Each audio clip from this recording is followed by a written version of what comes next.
네, 오늘도 주의 은혜를 사모하며 함께 예배하는 사랑하는 우리 모든 제자교회 가족들에게 하나님의 은혜가 충만하시기를 주의 이름으로 간절히 축원합니다. 세월이 빠르다는 얘기를 뭐 매번 해도 뭐 여전히 빠른 건 어쩔 수 없습니다. 2026년을 시작하고 한 달이 벌써 훌쩍 지나고 오늘 2월 이제 첫 번째 날이며 첫 번째 주일을 맞이하게 됐습니다.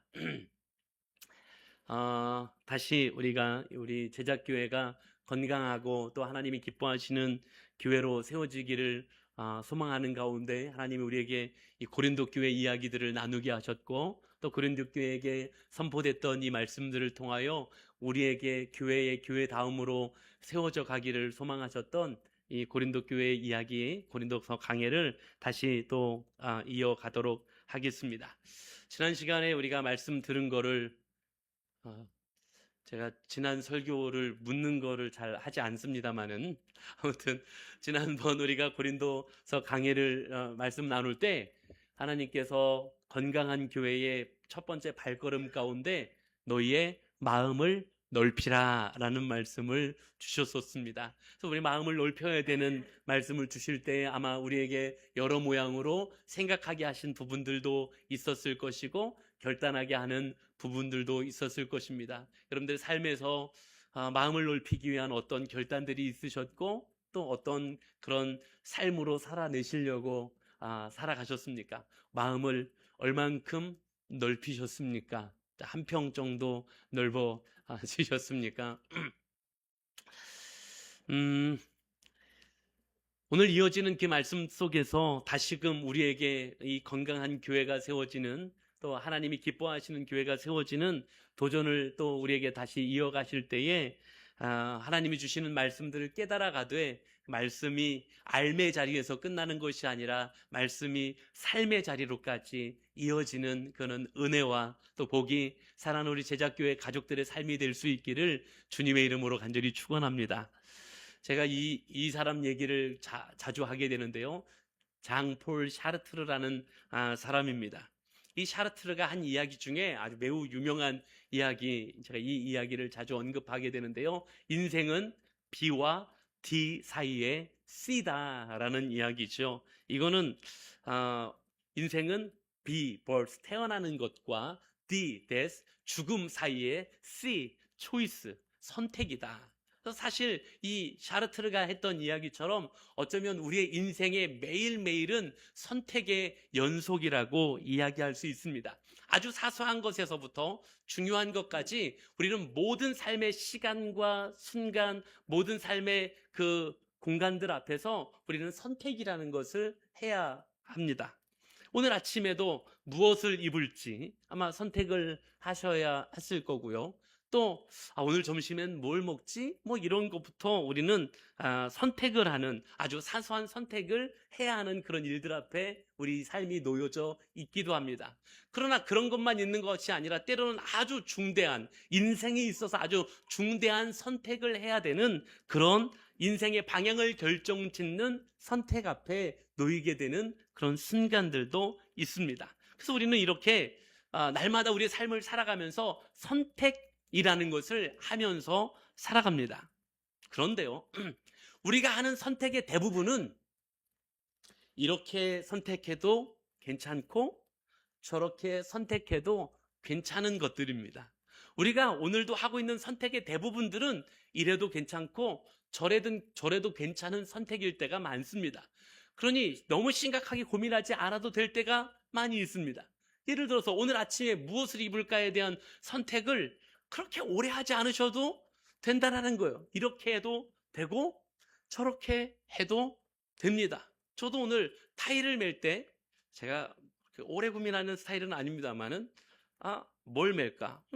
셔츠가 파란 거니까 파란색 타이를 매는 게 맞겠구나. 그럼 이렇게 선택을 하는 거죠. 어떤 옷을 입을지, 오늘 저녁엔 뭘 먹지? 너무 깊이 고민하지 않으셔도 됩니다. 어떤 걸 먹어도 그렇게 문제가 되지 않습니다.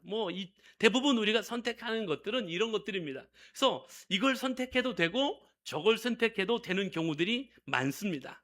자, 그런데요. 때로는 이것을 선택해도 되고 저것을 선택해도 되는 것이 아니라 분명한 선택이 필요한 때도 있습니다. 때로는 분명한 선이 그어져야 할 때도 있다라는 것입니다. 그 가운데 중요한 한 가지가 신앙적인 부분입니다. 신앙의 선택이 양보할 수 없는 선택이라는 것입니다. 왜 우리가 그럼 세상과 그렇게 구별되어야 합니까? 그 이유는요, 우리라는 존재가 아주 특별한 존재들이기 때문에 그렇다는 것입니다. 다른 표현으로 하면 우리라는 존재가 아주 귀한 존재이기 때문에 그렇다는 것입니다.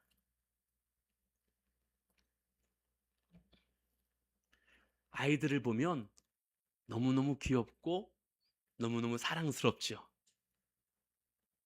아이가 안 이쁜 사람이 있어요? 아이들 보면 너무너무 사랑스럽습니다. 너무너무 이뻐요. 여러분들 아시는 분들도 모르시는 분들도 있지만, 제가 이 예배당으로 들어오기 전에 반드시 우리 어린 아이들을 꼭 머리에 한 번씩 손을 얹어주고 제가 여기를 들어오거든요. 저쪽 그 드림홀에서 예배하러 온 우리 아이들에게 제가 꼭 손을 얹으면서 잘 지냈어? 하고 제가 다 한 번씩 머리에 손을 얹어주고 이 예배당으로 들어와요. 한 명도 안 이쁜 아이가 없어요. 너무너무 사랑스러워. 그렇게 이쁠 수가 없어요. 사랑스러울 수가 없어요. 자, 그런데 제가 여기 이제 우리끼리 솔직한 질문을 제가 한번 드려볼게요. 너무 이쁘고 사랑스럽죠, 아이들이.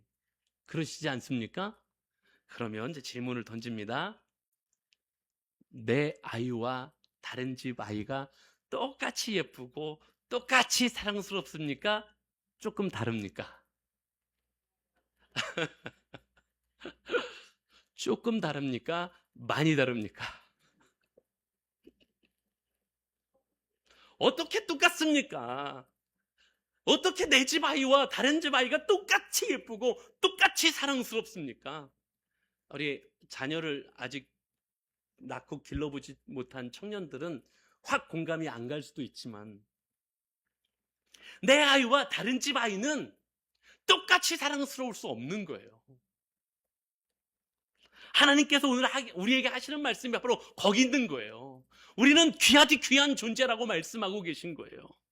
오늘 그런 부분에서 16절에 이렇게 말씀하고 계시죠. 우리는 살아계신 하나님의 성전이라. 이와 같이 하나님께서 이르시되 내가 그들 가운데 거하며 두루 행하여 나는 그들의 하나님이 되고 그들은 나의 백성이 되리라 라고 말씀합니다. 여기서 분명한 선언과 같이 하시는 말씀이 있는데요, 바로 이렇게 시작하는 겁니다. 우리는 살아계신 하나님의 성전이다 라고 말씀하고 계신 부분입니다. 이건요, 무슨 표현이냐면 우리는 하나님의 자녀요. 뒤에 이어지는 말씀 속엔 자녀라는 표현도 같이 등장하거든요. 우리는 하나님의 자녀요. 또한 다른 것으로 훼손되거나 더럽혀질 수 없는 거룩한 하나님의 성전이라고 말씀하고 계신 줄로 믿습니다. 이게 우리예요. 이게 저고요. 이게 여러분들이라고요. 우리는 하나님의 자녀고요. 하나님이 그러니까 우리를 보실 때 귀한 거예요. 세상의 다른 존재들과 우리는 다를 수밖에 없는 거예요. 그리고 우리는 거룩한 성전이에요. 뭐냐? 하나님의 임재, 하나님이 우리 안에 함께 하시는 하나님의 거룩한 성전이라. 그러니까 귀한 존재란, 스페셜한, 특별한 존재라는 거지요. 과거에는요, 이스라엘 백성들이 하나님을 만나려면 예루살렘 성전으로 갔어야만 했어요. 그래서 이스라엘 백성들은 구별된 절기마다 하나님을 만나기 위하여 하나님을 기억하는 마음으로 예루살렘 성전을 찾았던 거예요. 이스라엘 백성들은 안식일마다 하나님의 은혜를 기억하며 하나님을 만나기 위하여 예루살렘 성전을 찾았던 것입니다. 그런데 지금은요, 하나님께서 이제 우리 안에 거하시겠답니다. 천지 만물을 만드신 하나님께서 이제 내가 내 안에 거하겠다. 내가 너와 함께 살고 싶고 너와 함께 걷고 싶다라고 말씀하시는 거예요. 그래서 이제 우리는 더 이상 평범한 존재가 아닌 거예요. 왜요? 하나님의 임재가 우리 안에. 그래서 하나님이 우리 안에 거하시는 아주 거룩한 초소이기 때문에, 그래서 우리를 구별하여 하나님의 거룩한 성전이라고, 하나님의 성전이라고 말씀하고 계셨던 것입니다. 그래서 하나님이 우리에게 이렇게 요청하시는 거예요. 그래서 그들 중에서 나와서 따로 있고 부정한 것을 만지지 말라라고 말씀하고 계신 거예요. 이 이야기는 그러니까 너희는 이제 세상과 등지고 살아가라라는 말이 아니에요. 세상의 한복판은 우리에게 하나님이 허락하신 자리입니다. 세상의 한복판을 살되 하나님의 사람이라는 분명한 색깔, 하나님의 사람이라는 분명한 정체성을 잊지 말고 살아야 한다라고 말씀하고 계셨던 거였습니다. 우리가 이 거룩이라는 말을 들으면 조금 부담스럽기도 하고 좀 거룩은 마치 도피처럼 생각하기 쉬운데요. 거룩은 도망치는 게 아니라요, 세상 속에서 구별된 참여를 하는 것이 거룩이라는 사실입니다. 사랑하는 성도 여러분, 오늘도 이 고린도 교회, 교회된 고린도 교회를 향하여 주시는 말씀, 그리고 이 시대에 교회된 우리 제자 교회를 향하여 하나님의 성전이요 거룩한 성전이라고, 하나님의 구별된 자녀들이라고 말씀하시는 이 하나님의 말씀을 우리가 기억하면서 거룩한 하나님의 성전으로서의 삶을, 하나님의 자녀로서의 구별된 삶을 살아갈 수 있는 사랑하는 우리 제자교회 모든 가족들이 다 되실 수 있기를 주님의 이름으로 간절히 축원합니다. 자, 그럼 이어지는 이제 마지막 결론으로 이야기를 가면요, 이어지는 본문이 이제 7장 1절의 말씀인데요, 우리가 거룩한 하나님의 성전이라는 이야기, 자녀라는 이야기를 한 다음에 7장 1절로 이제 결론이 나고 있어요. 7장 1절의 말씀 보면 이렇게 말씀하고 있습니다. 그런즉 사랑하는 자들아, 이 약속을 가진 우리는, 거룩한 성전의 약속, 하나님의 자녀라는 약속을 가진 우리는 하나님을 두려워하는 가운데, 지난주에 우리 협동 목사님께서 설교하시는 가운데도 두려워함에 대한 말씀이 나왔지만, 두려워하는 가운데 거룩함을 온전히 이루어 육과 영의 온갖 더러운 것에서 자신을 깨끗하게 하자라고 말씀합니다. 자, 여기 이제 결론, 6장의 결론이 7장 1절에 나와 있다고 말씀드렸잖아요. 이거 나중에 인간들이 나눈 거기 때문에 이 장은 큰 의미는 없습니다만은, 이 7장 1절의 결론이 어떻게 시작하냐면 그런즉이라고 시작하고 있죠. 이건 뭐냐면 하나님이 우리의 아버지가 되어주시고 우리가 그분의 자녀가 되었다라는 그 약속을 받았으니까 이제는, 이런 표현이고요, 이제 하나님의 임재로 우리가 하나님이 거하시는 거룩한 성전이 되는 하나님의 약속을 받았으니까, 그러니까 이제는 이라는 결론의 용어가 이제 그런즉이죠. 어떻게? 그에 걸맞는 삶을 살아야 한다라고 말씀합니다. 그러면서 그 결론, 그에 걸맞는 삶을 뭐라고 표현하고 있습니까? 거룩함이다라고 표현하고 있어요. 거룩함. 잠시 말씀드렸던 것처럼 거룩함이라는 단어가 우리에게 조금 무게감 있게 느껴질 수 있습니다. 뿐만 아니라 좀 부담감 있게 이 거룩함이라는 단어가 느껴질 수 있죠. 그러나 거룩함은 우리에게 무거운 짐을 주시기 위하여 허락하신 게 아니라는 거예요. 이건 무거운 짐이 아니라는 거예요. 그러면 거룩이 뭐냐? 나를 사랑하시는 하나님을, 나도 하나님을 너무 사랑하기 때문에, 내가 그 하나님을 경외하고 그 하나님을 예배하기 때문에, 그분이, 내가 사랑하는 그분이, 내가 경외하는 그분이 싫어하는 일을 나도 멀리 하고자 하는 자발적인 선택이 거룩이라는 거예요. 이해가 되시죠? 이렇게 제가 설명을 해볼게요. 사랑하는 사람이 있어요. 사랑하는 사람이 있어요. 사랑하는 연인이든 사랑하는 사람이 있어요. 그런데 이 교제를 나누다 보니까 이 사랑하는 사람이 무엇을 싫어하는지를 내가 알아요. 알게 됐어요. 그런데 내가 굳이 그거를 그 사랑하는 사람이 싫어한다라는 걸 아는데 내가 굳이 그 행동을 할까요? 사랑하면 그 행동하지 않죠. 나는 그거 할 수도 있어. 하고 싶은 마음도 있었어. 근데 내가 사랑하는 사람이 그걸 싫어해. 그러니까 내가 자발적으로 선택하는 거예요. 난 그거 할 수도 있지만 난 그거 안 해. 사랑하는 여러분, 이게 거룩입니다.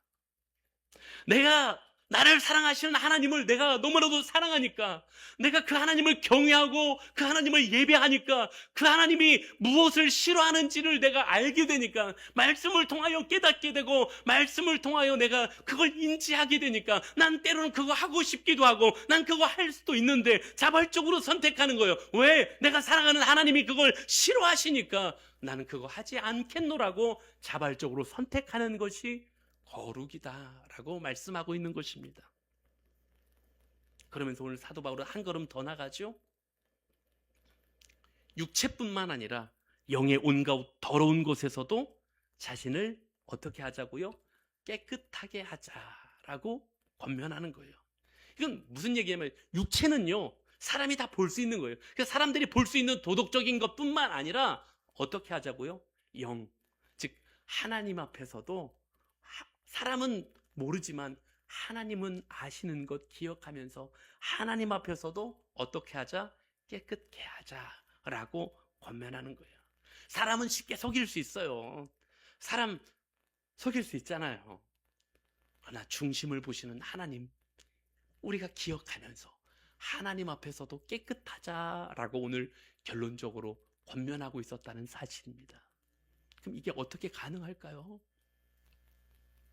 한 가지 이야기를 드리면서 오늘 이 이야기를 가능한지를 한번 생각해 보려고 하는데요.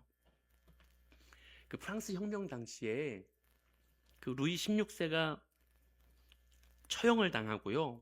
이 혁명군들이 이 왕실의 혈통이 부정하다, 이 왕실의 자격이 없고 부정한 혈통이다라는 것들을 만들어내고 싶었어요. 그래서 이 루이 16세와 마리 앙뚜아네트 사이에 자녀들이 이렇게 있었는데요. 제가 뭐 다 설명드리진 않겠습니다만 중요한 얘기 아니니까요. 혁명 당시에 어릴 때 죽은 자녀들도 있고요. 물론 이제 좀 나이가 있었던 그 자녀도 있었지만 그 중에 어린 아들이 하나 있었어요. 루이 16세와 마리 앙뚜아네트 사이에서 어린 아들이 하나 있었는데 이 아들이 루이 샤를이라는 아들이었어요. 이 역사의 기록에 보면 이 혁명군들이 왕의 혈통을 아주 지저분하게 만들고 싶었던 거예요. 그래서 어떤 일을 아주 비열한 방법을 썼는데요. 당시에 구두수선 일을 하면서 아주 거친 세상에서 언어가 아주 거칠어진 사람을 데리고 왔어요. 그 사람 누구냐면 앙뚜안 시몽이라는 사람인데요. 이 앙뚜안 시몽을 데려다가 그 루이 샤르를 교육하게 했어요. 어떤 교육을 하게 했냐면요. 입에 담기 어려운 욕설들을 가르치게 했어요. 그 루이 샤르라는 왕자가 왕의 혈통이 이렇게 더러워, 이런 거를 만들어 버리려고 어린 루이 샤르에게 막 거친 욕설, 입에 담기 어려운 거친 욕설을 가르치고요. 음란한 그림들을 보여주면서 음란한 생각과 행동들을 하게 하고요. 그 다음에 강제로 술을 먹여서 정신을 막 흐리게 만들고자 그렇게 했던 거예요. 그 왕의 혈통이 지저분하다라는 걸 이야기하고 싶었던 거예요. 그렇게 만들어버리고 싶었던 거죠. 그런데요, 이 어린 왕자 루이 샤를이요, 그 모든 유혹과 강요 속에서 울먹이면서 끝까지 이렇게 이야기했다고 합니다. 뭐라고 이야기했냐면, 나는 결코 그렇게 할 수 없습니다. 왜냐하면 나는 왕의 아들이기 때문입니다. 사랑하는 여러분, 이게 거룩의 능력입니다. 내가 누군지 알면 내 정체성이 무엇인지 분명하게 아는 사람은 함부로 살지 않습니다. 우리가 우리 스스로 누구인지 기억할 수 있는 은혜가 있기를 소망합니다. 내 정체성이 무엇인지를 깨닫게 되는 은혜가 있기를 소망합니다. 제가 이런 표현을 좀 간혹 쓰는데요. 가끔 보면 이제 청년들로 있다가 결혼하고 막 아이 낳고 이런 이제 그런 일들이 있잖아요. 근데 이제 청년으로 있을 때 보면 때로는 철부지 같고, 이제 이제 이미 어른들은 아마 그런 생각들 이미 저랑 공감하는 생각이 있을 거예요. 제가 엄마가 될 수 있나? 제가 아빠가 될 수 있나? 이런 생각들을 해요. 다 해요. 근데 엄마가 되잖아요. 그럼 엄마가 돼요. 신기하게 엄마가 되면 그 철부지 아이 같았던 그 아이가 엄마 역할을 한다니까요. 아빠가 되면요, 철부지 같았던 저 철없는 청년 같았는데 아빠가 돼요. 왜? 아빠 생각을 하고요, 아빠로서의 역할을 해요. 이게 뭔 줄 아십니까? 정체성이 가지는 힘이에요. 내가 누구인지를 깨닫게 되면 나타나는 힘이고 능력인 거예요. 다시 말하면 오늘 내가 하나님 앞에서 어떤 존재인지를 깨닫는 게 먼저라는 거예요. 내가 하나님의 자녀라는 정체성, 하나님의 임재하시는 거룩한 성전이라는 정체성을 먼저 깨달은다면 우리는 유혹들을 이길 그 능력이 있게 된다라는 사실을, 그렇게 살아낸다라는 사실을 기억하실 수 있기를 주님의 이름으로 간절히 축원합니다. 처음부터 엄마가 어디 있어요? 처음부터 아빠가 어디 있어요? 그러나 그 정체성이 그렇게 만들었지 않습니까? 사랑하는 여러분, 우리가 하나님의 거룩한 성전이고 만왕의 왕이신 하나님의 자녀라는 사실, 그리고 그 정체성이 우리를 죄로부터 지켜준다라는 사실을 기억하실 수 있는 은혜가 있기를 주의 이름으로 간절히 축원합니다. 그리고 오늘 교회로서 고린도 교회에게 사도 바울이 이야기하는 이 메시지를 우리가 기억하면서 교회로서 우리 제자교회가, 교회로서 우리 제자교회인 여러분들 한 사람 한 사람이 그 정체성을 기억하며 우리에게 주어 허락하신 세상을 살아내는 은혜와 복이 있게 되기를 주님의 이름으로 간절히 축원합니다. 말씀을 마무리하려고 하는데 오늘은 특별히 성찬을 대하는 그런 첫 번째 주일입니다. 사랑하는 성도 여러분, 제가 오늘 말씀을 마무리하면서 여러분들에게 질문을 하나 던지고 싶습니다. 오늘 말씀의 제목처럼 누구와 함께 걷고 계십니까? 고린도 교회가 가지는 가장 큰 문제가 뭐였습니까? 고린도 전서에서는 갈등이고 분열이었어요. 그리고 이제 고린도 후서에 오니까 무엇이 가장 문제였냐면 거짓 교사들이 들어오고요, 세상의 가치관들이 들어오고요, 심지어 사도 바울의 그 교회를 세우고 그 복음의 그 씨앗을 뿌렸던 사도 바울에 대한 사도성마저 의심하면서 교회가 세상 가치들이 들어오고 있는 것이 고린도 후서에 등장하고 있는 고린도 교회의 문제였습니다. 오늘 그 모습을 보며 사도 바울이 고린도 교회를 향하여 하는 말씀, 그리고 오늘 이 시대의 교회인 우리에게 하나님이 우리에게 주시는 도전의 말씀,